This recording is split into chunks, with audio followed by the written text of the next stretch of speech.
do think it is quite useful information, and there's no reason why the public shouldn't have it in a simple, kind of discreet form. I was in a pub a few days ago with a few people, and the calorie counts actually triggered quite a conversation. Everybody was quite surprised how many calories there were. I mean, more than 1,000 in most of the things people were eyeing up.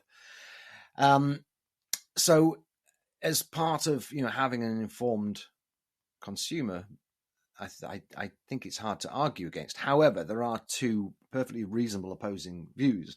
One is that they don't, despite my conversation in the pub, they don't seem to make any difference. And there's been quite a lot of studies in America in particular where they've had these kind of mandatory calorie laws for some time, that it makes no difference on average to how much people consume. So from a public health point of view, in terms of the consequences, it's a bit of a waste of time, and to some extent, I guess, a waste of money, insofar as it does cost these chains a bit of money to work out how many calories in the meals.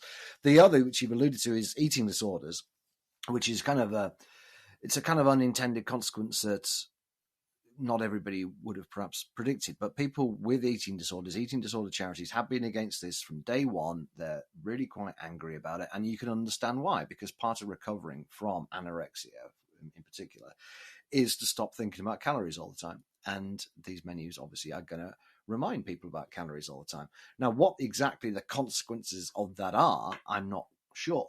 I don't think there's any evidence showing that in places which have these mandatory calorie counts, prevalence of eating disorders or severity of eating disorders gets worse either. I mean, to be fair, if we're going to look at it from the point of view of evidence, but it's an unintended consequence.